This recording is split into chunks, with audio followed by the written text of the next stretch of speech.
Hello student, I am Pathak sir. We will learn the third poem on blindness. Yesterday I have recited you the beginning part of the poem, and I had told you that the author, the poet John Milton is very sad about his blindness, and whenever he think about his blindness pricks in his heart, but his grief intensifies when he thinks about his poetic talent. The poet thinks that God has sent him for writing the epics, for composing poems, and his blindness comes in the way of writing his writing and perform the designed work by God. So he says, when I consider how my light is spent here half my days in this dark world and white. कह रहे हैं क्या कवि कि जब एक बार मैं फिर से रिपीट कर देता हूँ, यह आपका ऑक्टेव पार्ट है। शुरुआत की 8 लाइन जो है वह कन्फ्यूजन है। मैंने आपको बताया था, लिख करके भी पिछले वीडियो में दिया था कि व्हेन आई कंसीडर, जब मैं सोचता हूँ कि मेरे आँखों की रोशनी चली गई है, my light is spent, light कमला आँखों की रोशनी चली गई है, ईयर हाफ माई डेज, मेरे जीवन के आधे पड़ाव पर पहुंचने से पहले ही, यानी 44 साल की उम्र में कभी अंधे हो जाते हैं। तो कह रहे क्या कि जब मुझे अपने जीवन के आधे पड़ाव पर अपने अंधे होने का एहसास होता है, जिससे कि यह विशाल दुनिया मुझे बिल्कुल अंधकारमय प्रतीत हो रही है, यह सोच करके मेरा हृदय दुख से भर जाता है। एंड दैट वन टैलेंट, और इससे तो मेरा दुख और ज़्यादा बढ़ जाता है कि वन टैलेंट, वह गीत लिखने की प्रतिभा, अर्थात जो गीत लिखने का टैलेंट ईश्वर ने मुझे दिया है, which is dead to hide, अंधे हो जाने के कारण, which is dead to hide, मेरे अंदर मृत छिपी हुई है, लॉन्च्ड विथ मी यूजलेस, अब वह मेरे किसी काम की नहीं है। यह सोच करके मेरा दुख और ज़्यादा बढ़ जाता है, मुझे अपार दुख होने लगता है। यहाँ पर मैं कोई टैलेंट के बारे में बता दूँ कि कवि जो है जन्मजात कवि है। कवि को ऐसा लगता है कि ईश्वर ने उन्हें जो है इस पृथ्वी पर विशेष कार्य के लिए भेजा है, उन्हें काव्य की रचना करनी है, ऐसा कवि का विचार रहा है। और अंधापन उनके उस निर्धारित कार्य के रास्ते में आ रहा है, जिसके कारण कवि कह रहे हैं कि अंधे हो जाने के कारण जो ईश्वर ने मुझे कार्य दिया है वह करने में मैं असमर्थ हूँ, और वह काव्य लिखने की जो क्षमता मेरे अंदर निहित है, जो ईश्वर प्रदत्त क्षमता मेरे अंदर निहित है, वह मेरे अब किसी काम की नहीं रह गई है। यह सोच करके उनका मन जो है और ज़्यादा दुखी हो जाता है। दो माई साउल मोर बेंट, यद्यपि मेरी आत्मा, मेरा मन मोर बेंट, बहुत ज़्यादा प्रेरित है, बहुत ज़्यादा उत्सुक है कि to serve there with my maker, कि मैं भी काव्य लिख करके ईश्वर की क्या करूं, सेवा करूं।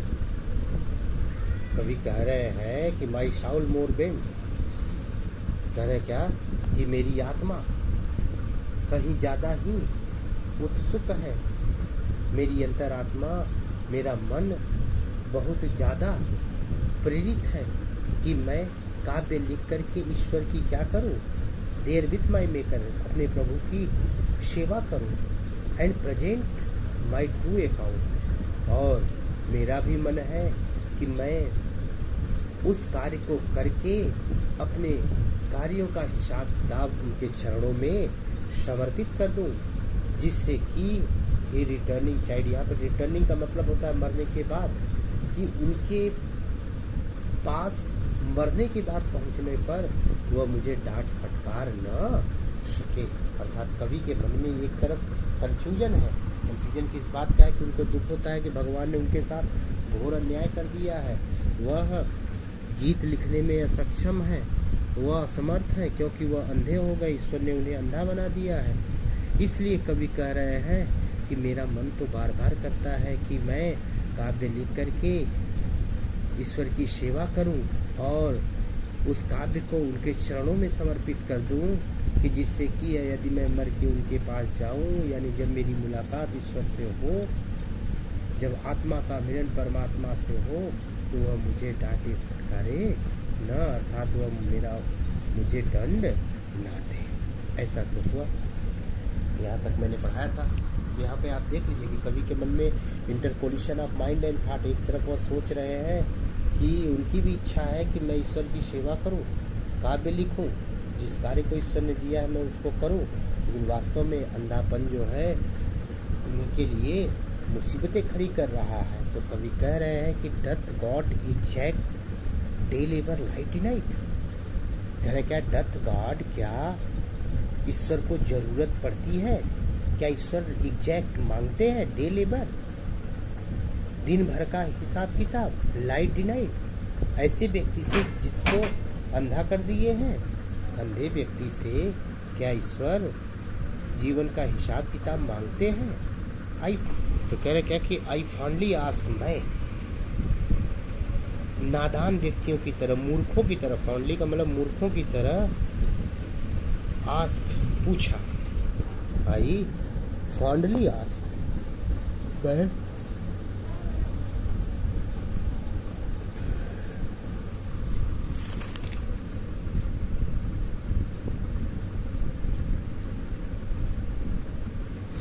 कह रहे क्या कि आई फॉन्डली आस्क, मैंने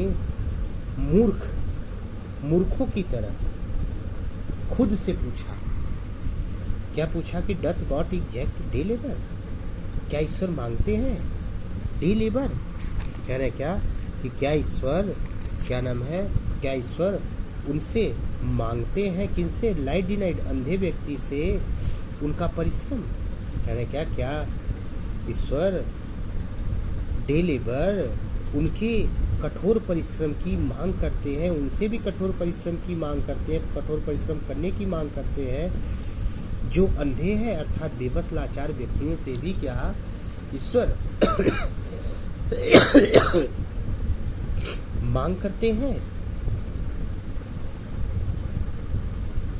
आई फॉन्डली आस्क, मैं मूर्खतावश, मैं मूर्खों की तरह पूछा कि क्या ईश्वर, मैं मूर्ख बनकर के एक मूर्ख प्राणी की तरह खुद से पूछा कि अंतरात्मा तू बता मुझे, है मेरी आत्मा तू मुझे बता कि क्या अंधे व्यक्ति से भी ईश्वर कठोर परिश्रम की मांग करते हैं? तब बट पेशेंस, लेकिन तब उनकी आत्मा, कवि कह रहे हैं कि अंतरात्मा अपनी अंतरात्मा से पूछ रहे हैं कि बता मुझे कि क्या अंधा बना देने पर भी अर्थात अंधे व्यक्ति से भी ईश्वर इच्छा करते हैं या ईश्वर मांगते हैं कि वह कठिन परिश्रम करे? तो अंतरात्मा यहाँ पर जो है आपका ऑक्टेव पार्ट खत्म होता है। अब यहाँ से ये जो दो बिंदु लगा हुआ है इसे सेजुरा बोलते हैं, या ऑक्टेव है, फर्स्ट 8 लाइन ऑक्टेव है अब यहाँ से सेस्टेट की शुरुआत हो रही है। मैंने अभी बताया था आपको कि यह ऑक्टेव पार्ट जो है कन्फ्यूजन डिनोट करता है, और जो सेस्टेट पार्ट होता है वह आपका जो है सॉल्यूशन को इंडिकेट करता है। अब आप यहाँ पर देख लीजिए, बट पेशेंस, लेकिन तुरंत अंतरात्मा, to prevent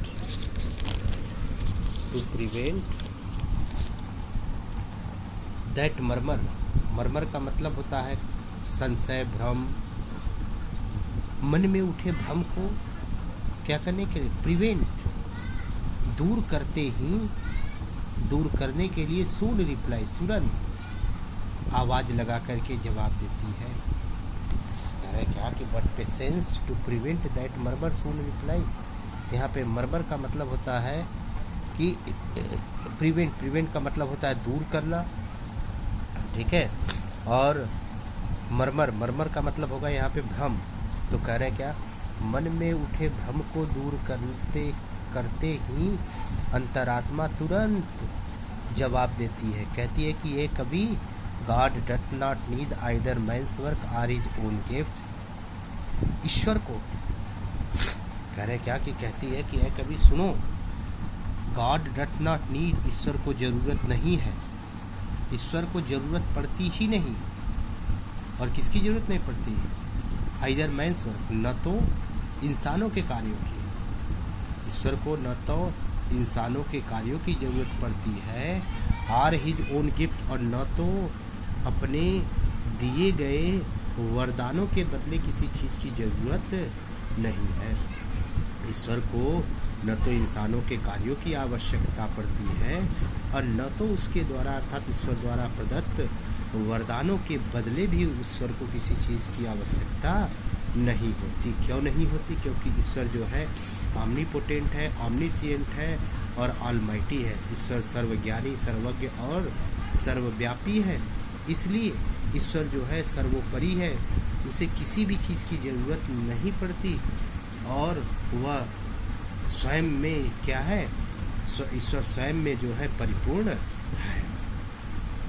who best bear his mild yoke, कहने क्या कि who best bear his mild yoke, जो व्यक्ति क्या करता है, बेस्ट, अच्छे से अच्छे ढंग से, बियर झेलता है, उठाता है, सामना करता है, हिज माइल्ड योग का मतलब होता है जिम्मेदारियों को, हिज माइल्ड योग, उनके जिम्मेदारियों को अर्थात दुर्भाग्य को, वह व्यक्ति जो जीवन के दुर्भाग्य को, कभी कह रहे हैं क्या कि who best bear his mild yoke they serve him best, वे ही ईश्वर के सच्चे उपासक होते, दे सर्व हिम बेस्ट, यहाँ पे हिम कैपिटल लेटर है, वे लोग ही ईश्वर के सच्चे उपासक होते हैं। वो best bear his mild yoke, जो क्या करते हैं, best bear his mild yoke, जो उसके यानी ईश्वर के दुर्भाग्य को क्या करते हैं, बहादुरी के साथ सामना करते हैं। कहना है क्या कि to prevent that murmur soon replies, लेकिन अंतरात्मा कवि के मन की भ्रांतियों को दूर करने के लिए तुरंत जवाब देती है कि God does not need either man's work or his own gift. ईश्वर को न तो इंसानों के कार्यों की आवश्यकता है, और न तो ईश्वर द्वारा प्रदत्त किसी भी वरदान के बदले भी वह इंसान से किसी कार्य की आवश्यकता उसे नहीं पड़ती है, क्योंकि ईश्वर जो है सर्वज्ञ है, सर्वव्यापी है और सर्वशक्तिमान है, उन्हें किसी भी चीज़ की ज़रूरत नहीं पड़ती। Who best bear his mild yoke they serve him best, यहाँ से पढ़े दे सर्व हिम बेस्ट, वे उनके सच्चे भक्त होते हैं, वे उनके सच्चे भक्त होते हैं, वे उनके सच्चे उपासक होते हैं, वे उनकी सच्ची भक्ति करते हैं, अर्थात वे ईश्वर को सबसे ज़्यादा प्रिय है, जो बेस्ट बियर, जो बहादुरी के साथ डट कर के साथ सामना करता है, हिज माइल्ड योग, ईश्वर द्वारा प्रदत्त दुर्भाग्य को, अर्थात अपने जीवन के दुर्भाग्य को, वह व्यक्ति जो क्या करता है, बहादुरी के साथ डट कर के साथ डट करके सामना करता है, वह उनका क्या होता है, सच्चा भक्त होता है, सच्चा सेवक होता है।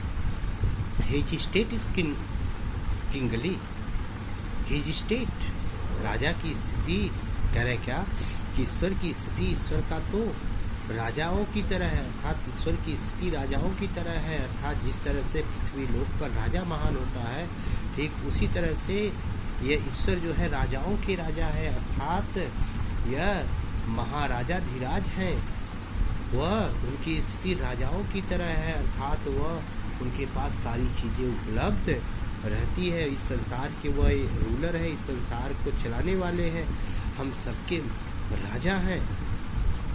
Thousands at his biding speed, thousands, और उनके पास थाउजेंड्स, हजारों नौकर चाकर हैं जो क्या करते हैं, एट हिज बाइडिंग, महज उनका आदेश मिलते ही, बाइडिंग मतलब आदेश, महज उनका आदेश मिलते ही क्या करते हैं, स्पीड, दौड़ते हुए निकल पड़ते हैं। और क्या करते हैं, post over land and ocean without rest, और post over land and ocean, और धरती आकाश पाताल को एक कर देते हैं विदाउट रेस्ट, बिना आराम किए। अर्थात कवि कह रहे हैं कि बिना आराम किए धरती आकाश पाताल को एक कर देते हैं। अर्थात अंतरात्मा उनकी कह रही है कि ऐ कवि, ईश्वर की स्थिति राजाओं की तरह है। राजाओं की तरह होने का मतलब ईश्वर इस संसार के संचालक है, प्रतिपालक है, वह इस संसार को चलाते हैं। और थाउजेंड्स, और उनके पास लाखों नौकर चाकर हैं, उनके पास लाखों देवदूत हैं जो क्या करते हैं, एट हिज बाइडिंग, जो महज उनके आदेश पाते ही स्पीड, दौड़ते हुए निकल पड़ते हैं। और post over land and ocean without rest, और उनके आदेश को पूरा करने के लिए धरती आकाश पाताल क्या कर देते हैं, एक कर देते हैं, और तब तक आराम नहीं करते जब तक कि उस कार्य को नहीं पूरा कर लेते। They also serve who understand and wait. अतः कवि की अंतरात्मा करे कि दे आल्सो सर्व, वे भी उनके भक्त होते हैं, हु ओनली स्टैंड, जो कतार में खड़े होकर के, जो बड़े धैर्य के साथ वेट, अपनी बारी का इंतजार करते हैं, अर्थात जो पूरी निष्ठा के साथ उनकी भक्ति भाव करते हैं और उनके आदेश का इंतजार करते हैं। यहाँ पर कवि जो है कह रहे हैं क्या कि they also serve who only stand and wait, वे भी उनके सच्चे भक्त होते हैं, अर्थात वे भी उनकी सच्ची सेवा करते हैं, जो क्या करते हैं, जो ईश्वर की सेवा के लिए कतार में खड़े होकर के अपने अवसर की, अपने उनके आदेश की प्रतीक्षा करते रहते हैं। अर्थात व्यक्ति को ईश्वर की सेवा के लिए क्या करना चाहिए, इंतजार करते रहना चाहिए और उचित अवसर की प्रतीक्षा करती रहनी चाहिए। कह रहे क्या कि यहाँ पर कवि जो है, यहाँ पर सलूशन मिल जाता है कि जो उनके अंदर की भ्रांतियाँ थी वह क्या हो जाते हैं, समाप्त हो जाते हैं। और कवि जो है अंततः अपने बेटी के माध्यम से एक इंग्लिश काव्य की रचना करते हैं जिसे पैराडाइज लास्ट कहते हैं। या पैराडाइज लास्ट जो है कवि बोल करके अपनी लड़की से लिखवाते हैं, जो जीवन पर्यंत बिना शादी किए रहती है। अंधे हो जाने पर कवि को ऐसा लगने लगा था कि वह किसी कार्य को कर नहीं सकते, इसलिए उनकी सेवा के लिए वह रहती थी। अतः कवि जो है अंततः पैराडाइज लास्ट लिख करके उन्होंने अपने को यह सिद्ध कर दिया कि वह इंग्लिश साहित्य के महाकवि थे, महाकवि रहे। यहाँ पर आपने देखा कि यह कविता जो है ऑक्टेव और सिस्टेम पार्ट की है। राइमिंग स्कीम को आप एक बार देख लीजिए। यहाँ पर आप देख लीजिए कि स्पेंट, वाइड और हाइट ए, फिर बी, फिर यह भी बी हो गया, फिर यह ए, यानी ए बी बी ए, ठीक। फिर उसके बाद ए, ठीक है ना। फिर उसके बाद हो गया आपका चाइड और डिनाइड यानी डबल सी, तो ABBA और डबल सी। और अब इसको देख लीजिए, प्रिवेंट